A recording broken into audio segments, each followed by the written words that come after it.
창조사자 사랑합니다. 축복합니다. 할렐루야. 말씀의 제목을 읽어보겠습니다. 시작. 가정의 주인이다.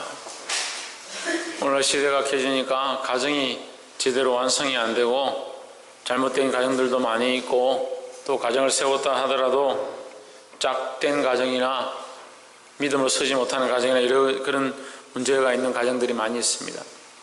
하지만 우리는 믿음 안에서 우리의 가정의 주인을 바로 세워야 될 줄 믿습니다. 가정의 주인은 누구냐? 예수 그리스도라는 겁니다. 그리스도가 주인 되어야 하나님 안에 한 믿음과 한 생각과 한 가치관과 한 마음과 한 뜻으로 일할 수 있다는 겁니다. 우리 인생이 복음을 위한 길, 또한 하나님 나라를 위한 길로 나아갈 때에 주인이 다르고 대장이 다르면 어떻게 이 싸움을 싸울 수 있느냐 하는 거예요. 우리의 싸움은 혈과 육에 속한 것이 아니고 정사와 건세와 이 어둠의 세상 주관자들에 대한 싸움인 것을 항상 기억하시기를 주의 이름으로 축복합니다. 어제 우리 귀한 청년들이 결혼하고 그 가정을 이뤄서 너무 감사하고, 어쨌거나 둘 다 서로 믿는 가운데 믿음으로 주 안에서 결혼하게 된 이 예식과 또한 모든 행사와 그 일들이 주님의 축복인 줄 믿습니다. 그런데 앞으로 좀 그래 안 했으면 좋겠어. 우리 안에서 우리끼리 결혼하지 말고 밖에 나가서 좀 수입을 해와야지. 자꾸 안에서 결혼해버리면 물론 이제 생산성이 늘어나면 이제 목표는 3명이다 하는데 많이 나을수록 이제 부응하겠지만, 밖에서 이제 될 수 있으면 외화벌이를 좀 해가지고 될 수 있는데, 이제 안에서 이제 자기들끼리 결혼하면 제가 못하게 방해를 좀 해요. 우리가 참 어려운데요. 가정의 주인, 나도 내 주인이 주님인가 잘 모르면 내 가정의 주인을 어떻게 주님으로 세울 수 있느냐, 그 생각이 안 맞는 거죠. 하나님이 세우신 가정, 하나님이 세우신 부부, 그 부부 속에 또한 주신 자녀, 그 부모와 이 가정과 그 자녀와 이 연결되어 있는 이 고리 속에서 주인을 함께 한 주인으로 섬기기가 참 어려운 시대가 되어간다. 그래서 믿음을 지키는 것이 힘들다는 거요. 그리고 이 현실이 뭐냐? 믿음의 싸움이다. 믿음의 싸움이다. 볼 수 있기를 소망합니다. 오늘 이제 어버이 주일인데 우리가 말씀을 우리 3가지 나누겠습니다. 6장 1절에 자녀들아 너희 부모를 주 안에서 순종하라, 이것이 옳으니라 했습니다. 부모에게 순종하시길 바랍니다. 옆에서 한번 보시죠. 부모에게 순종합시다. 부모에게 순종해야 하는데 이것이 하나님의 말씀이고 계명인데, 중요한 것이 뭐냐? 주 안에서 하라는 거죠. 주 안에서. 주 안에 있지 아니하면 부모를 순종하는 것이, 부모에게 순종하고 공경하는 것이 헛될 수 있으며, 또한 부모의 말씀을 따라서 사는 것 또한 하나님의 말씀을 벗어났다 하면 그것은 오히려 말씀을 어긋나는 것이다 하는 거죠. 그래서 우리는 주 안에서 주의 뜻을 따라서 순종하도록 힘써야 한다는 겁니다. 오늘 에베소서 6장에서는 부모에게 순종하라 되어 있지만, 예수님은 마태복음에서 뭐라고 하냐면 너희 부모가 너희 원수고 너희 자녀가 너희 원수고 너희 형제가 너희 원수가 될 것이다 라고 말씀하시는 거예요. 왜 그러느냐? 한 주인이 아니기 때문에 부모가 원수가 될 수 있고 자녀가 원수가 될 수 있고 형제가 원수가 될 수 있다는 거예요. 믿음으로 살겠다, 십자가를 지겠다, 주님 나라를 위해 걸어가겠다 하는 것 가운데 그것을 함께 연합하고 동행해주고 인도해주고 그렇게 하지 않는다는 거죠. 그러니까 우리가 함께 주 안에 있기를 몸부림치고 기도하고 주님 앞에 매어 달려야 된다는 거예요. 뭘 힘써야 되겠습니까? 주 안에 먼저 있기를 힘써야 되겠죠. 주 안에 먼저 있기를. 그래서 내가 주 안에 있다면, 나의 아내가 주 안에 있다면, 나의 자녀들이 주 안에 있다면 주 안에 있지 않은 친척과 친족들을, 가족과 친척들을 주님 앞으로 인도하도록, 그들 복음 앞에 굴복시키도록 기도하고 무릎 꿇어야 된다는 거예요. 그러니까 뭘 위해서 싸웁니까? 뭘 위해서? 뭘 위해서 수고합니까? 예? 똑같은 문제 가운데 반지를 어떤 거 할 거냐, 뭐 옷을 어떻게 할 거냐, 음식을 뭘 먹을 거냐, 이 싸움이 아니에요.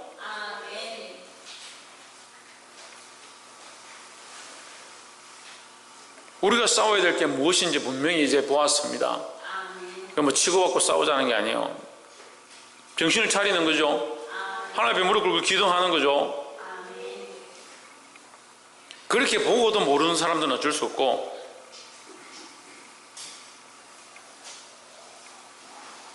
그리스도가 주인된 사람들은 그리스도가 주인되지 않은 사람과 연합하기가 힘든 거예요. 그래서 특별히 우리 가정 가운데, 특별히 나의 형제 가운데 그리스도가 주인되지 않은 자들을 그리스도 안에 불러올 수 있도록, 주 안에 있도록 힘써야 된다는 거예요. 그래서 우리가 주 안에서 부모에게 순종하는 것은, 다시 말하면 부모가 주 안에 있고 하나님의 말씀대로 살아간다라는 것을 전제하는 거죠. 그래서 우리는 먼저 무엇을 따라? 말씀을 따라. 부모가 먼저 말씀을 따라 자녀들을 말씀으로 양육해야 한다라는 겁니다. 볼 수 있기를 주의 이름으로 축복합니다. 제가 좋아하는 글 중에 이런 글이 있습니다.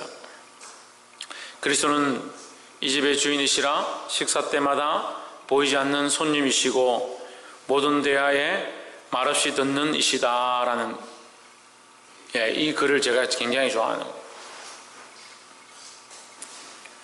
그리스도는 이 집의 주인이고, 그리스도가 어디 있는데요? 보이지 않는데. 이게 믿음의 고백인 거예요. 그리스도는 이 집의 주인이고, 식사 때마다 함께 하시고, 우리의 대화 가운데 엄밀히 들으시는 사람이다라는 거예요. 그분이 우리 곁에 계시고 우리의 대화를 들으시고 우리와 함께 식사하고 교제하고 있다면 우리가 어떻게 싸우겠느냐, 우리가 다투겠느냐 하는 거예요. 주 안에 있기를 주의 이름으로 축복합니다. 두 번째는 2절에 내 아버지와 어머니를 공경하라, 이것이 약속 있는 첫 계명이니 했습니다. 아버지와 어머니를 공경하라, 공경하는 것이 약속 있는 첫 계명이다 했습니다. 자, 우리가 때로는요 믿음이 있기 때문에 부모는 믿음이 없구나, 제가 첫 번째 얘기한 것과 두 번째가 상반되지 않습니다. 상반된 것처럼 들리죠. 주 안에 있지 않으면, 부모가 주 안에 있지 않으면 내가 부모를 공경할 필요도 없고 들을 필요도 없고 순종할 필요도 없다, 그렇지 않습니다. 우리가 아버지와 어머니를 공경해야 되는 것은 약속 있는 첫 계명이다. 그래서 어려워요. 믿음으로는 주의 뜻을 따라가야 하는데 주의 뜻 안에서 또한 부모를 공경하는 이 말씀이 있기 때문에 공경을 해야 되는 거예요.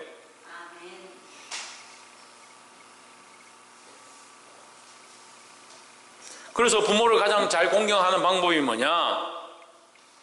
예수 그리스도가 그 부모에게 주인 되어지는 것이 가장 큰 공경이고 가장 큰 효도다라는 거죠. 새로운 생명을 허락하는 것, 생명을 얻게 하는 것, 그거보다 큰 선물이 어디 있습니까? 몸이 안 좋으면 병원에 가서 주사 맞고 건강을 회복하게 하는 게 그게 큰 효도인 줄 생각하죠. 그렇습니다. 더 큰 효도는 뭐냐? 영적 생명을 연장하고 영원한 구원을 얻게 하는 것, 영생을 얻게 하는 것이 무엇보다 큰 선물이라는 거예요. 이 공경을 세상적인 방법들로 자꾸 채워가면 안 돼요. 하나님의 방법들로, 하나님 기뻐하신 방향들로, 영적인 문제들로 참 공경하는 자들이 되어야 된다는 거예요. 그래서 우리가 분명히 보이죠. 부모를 공경하긴 공경하되 잘못된 길과 어긋난 길과 세상의 욕심들 채우는 길 가운데 우리가 그렇게 합시다, 부모님 뜻대로 합시다 하지 않을 것이 뻔하다는 거죠.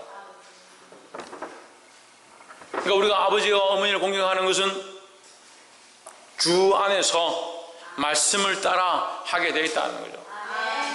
그럼 부모가 예수 안 믿고 복음을 듣지 않고 악한 길 가운데 있으면 부모에게 순종하지도 않고 공경하지 않아도 되느냐? 그렇지 않죠.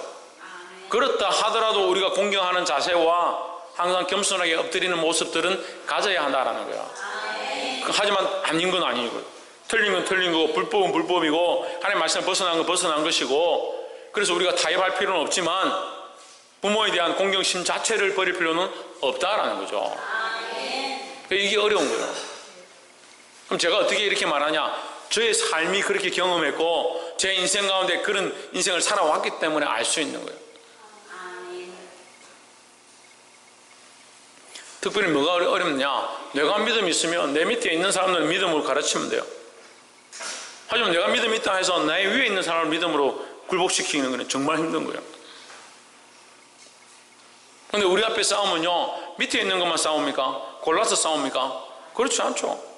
내가 자녀를 낳고 싶다 해서 자녀들이 태어날 때 딱 이렇게 생긴 놈, 이렇게 말 잘 듣는 놈,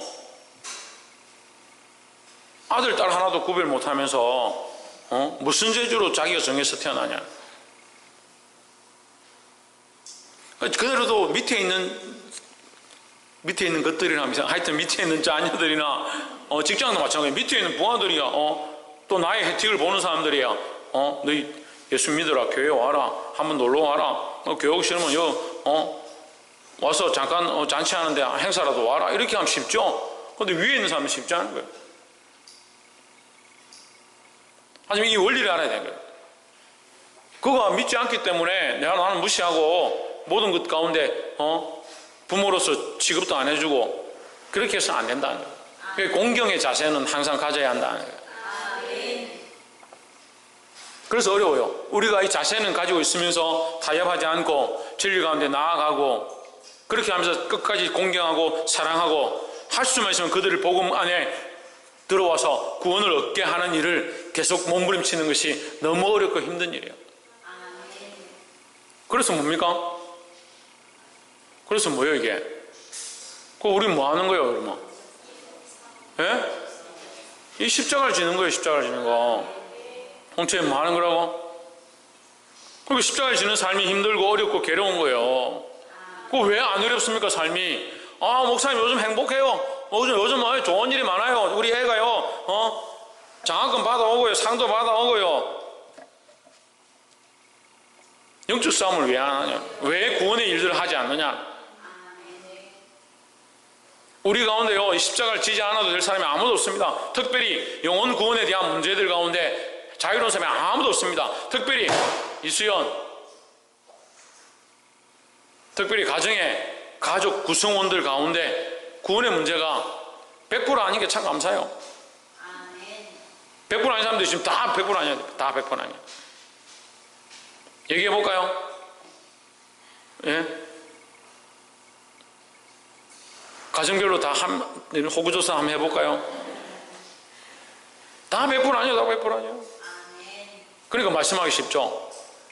남편을 전도해라, 아내를 전도해라, 자식을 전도해라, 이래 다 해당해 다. 근데 자기들은 어떻게 생각해? 내보고 또 그 얘기하노? 뭘 자기 보고 얘기해? 다 그런데. 그럼 왜 십자가를 지지 않습니까? 그 영혼을 살리려고 몸부림치고 죽기까지 그 생명을 살리고자 힘쓰는 것이 십자가를 지는 삶이다. 십자가는요 피 흘림이 있습니다. 십자가는 생명을 걸어야 되는 거예요. 생명을 걸지 않고 어떻게 생명을 낳겠느냐? 생명을 주장하지 않고 어떻게 생명을 낳겠느냐는 거예요. 농부가 나가서 씨를 뿌립니다. 씨를 뿌리고, 좀 우리나라는 씨를 뿌리는 게 아니라 모를 갖다 심지만 어쨌거나 씨를 뿌립니다. 그럼 씨가 뭐예요? 씨가 뭐냐고요? 생명이죠. 그럼 씨를 통해서 뭐가 납니까? 생명이 또 나는 거예요. 그럼 심지 않고 어떻게 납니까? 우리가 희생하지 않고 십자가를 지지 않고 어떻게 생명을 살리겠냐는 거예요. 그러니까 싸우지 않는 거예요. 이것을 위해 싸우지 않는 거예요. 이 문제를 위해서 몸부림치지 않는 거예요. 이것을 위해서 피 흘리지 않는 거예요. 그러니까 삼시세끼 밥 먹는 것 때문에 싸우죠. 오늘 밖에 나가서 회식하자, 밥 먹자, 아니다, 라면 먹자. 한심하다고. 영적으로 보면 우리가 너무 한심해요. 그 말은 그래가지고 영적인 우리 싸움 뭡니까? 이러면 이 혈과 육에 속한 게 아니고요, 저 사와 이 어둠의 세상에 주관 자들. 야, 니 대단하네. 그 말씀 어째 다 외우고 다 알고 있노? 근데 왜 싸움은 육체의 싸움을 하고 있냐?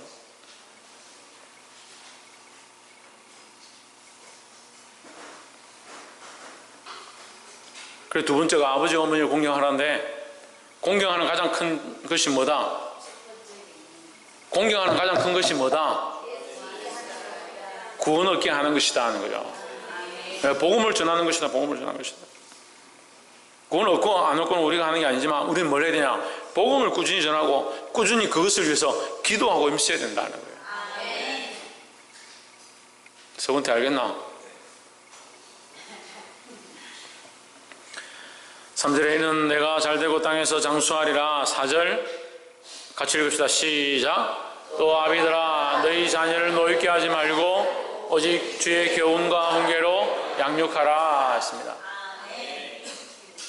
아비된 자에게 행할 일들을 우리가 함께 나눴어요. 그럼 아비된 자는 뭘 해야 되냐? 아비에게 우리가 이렇게 행해야 되면, 우리는 또 반대로 얘기하면 또 아비가 된 거죠. 또 아비가 될 사람들이고 부모가 될 사람들이에요. 부모들은 어떻게 해야 되냐? 자녀를 노엽게 하지 말고, 여기 노엽게는 뭐냐면요, 약속을 어긴 걸 얘기하는 거예요. 약속을. 인간적으로 약속을 어겨도 아이들이 싫어요. 속상해요. 제일 쉬운 방법이 뭐예요? 애 화나게 하는 방법. 손바닥 내봐봐. 안 때릴게. 딱 때리는 거예요. 화내나 안 내나 해보세요. 하윤이도 화내고 짜증내고 왜 나 때리냐고 그렇게 할 거예요. 약속을 어기는 거예요.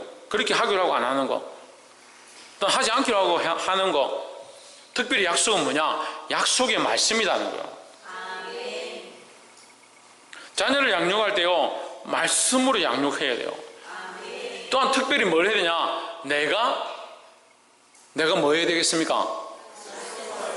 그렇죠. 내가 모범을 보여야 돼요. 모범을.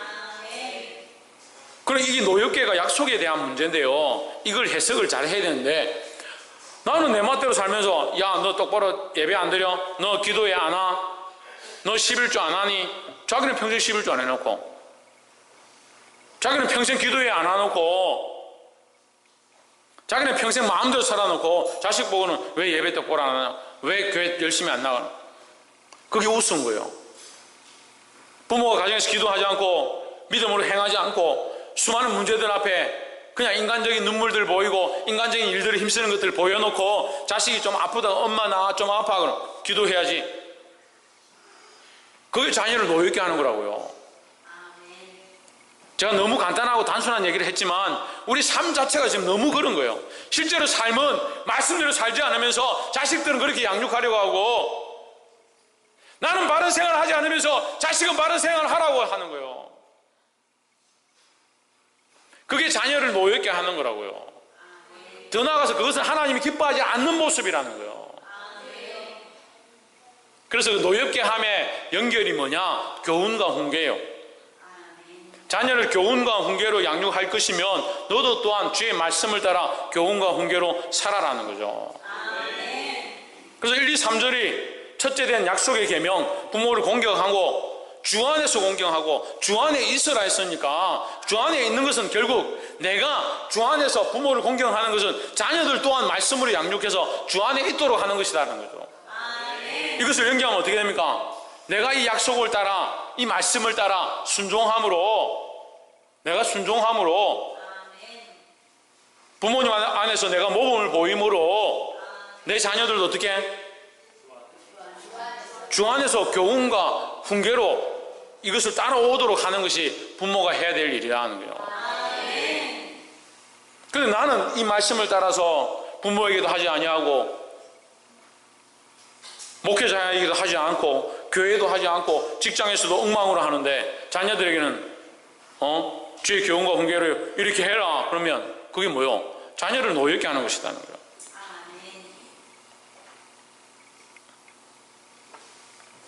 볼 수 있기를 주의 이름으로 축복합니다. 네, 아멘 소리가 점점 작아져 가는 거 보니까 제가 말씀을 오늘 참 잘 전하고 있는 것 같아요. 잠언서 23장 13절에 자녀를 바르게 키우려거든 자녀들이 말을 듣지 않거든 채찍으로 때려라. 지민이 뭘로 때려라? 좋네. 뭐로 때려라? 채찍으로 때려라. 채찍으로. 네? 그러면 죽지 않을 것이다 했어. 네? 채찍으로 때려라. 그럼 죽지 않을 것이다. 채찍이 어디 있습니까? 이제 해초리나 이런 걸 얘기하겠죠. 자녀를 양육하는 방식들에서 얘기하는 거예요. 그리고 채찍을 안 들고도 양육하고 들으면, 해초리를 안 들고도 들으면 괜찮죠. 말 잘 듣는데 해초리를 들 필요가 없잖아요. 근데 아이들을 가르치지 않는 게 문제다. 가르치지 않는 게.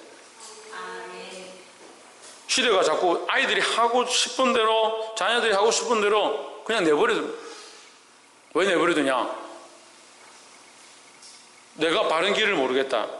이런 사람들이 많이 있어요. 내가 바른 길을 내가 지금 하는 게 어떻게 하는 게 바른고 어떻게 하는 게 옳은지 잘 모르겠다. 그리스도인들은 어떻게 됩니까? 내가 말씀을 모르겠다. 어떻게 하는 게 하나님 뜻인지 모르겠다. 그러니까 자녀들한테 하나님 길을 제시할 수가 없죠. 내가 성령 안에 있지 않으니까 자식들을 성령으로 인도할 수 있는 방법들을 잊어버린 거예요. 내가 기도하는 길을 모르니까 자식들에게 기도를 넣어줄 수 없습니다. 내가 찬양의 길들을 찬양으로 하나님 앞에 나아가지 못하니까 자녀들을 찬양으로 인도해 가지 못하는 거예요.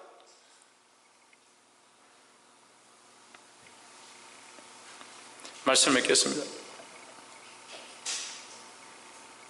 저도 부족하지만 여러분들 가운데 이 말씀으로 영적 아비인 줄 믿습니다. 내가 여러분들의 말씀을 인도하는 거예요. 근데 제가 말씀도 모르고 하나님 뜻도 모르고 하나님도 잘 몰라. 영적인 분별력도 없어요. 그럼 뭘 가르치겠어요?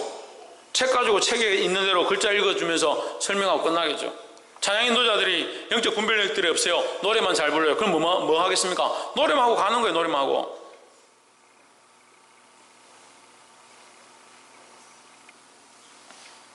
앞에 서 있는 사람들이 영적 분별력들을 가지고 하나님의 뜻을 알고 하나님 기뻐하시는 방향들로 가르치고 전해야 되고, 내가 알아야, 내가 하나님 알아야, 내가 은혜를 알아야, 내가 말씀을 알아야 그 말씀을 흘려보낼 거 아니에요. 부모가 알아야지. 부모가 하나님 알아야 자식들에게 하나님을 전하죠.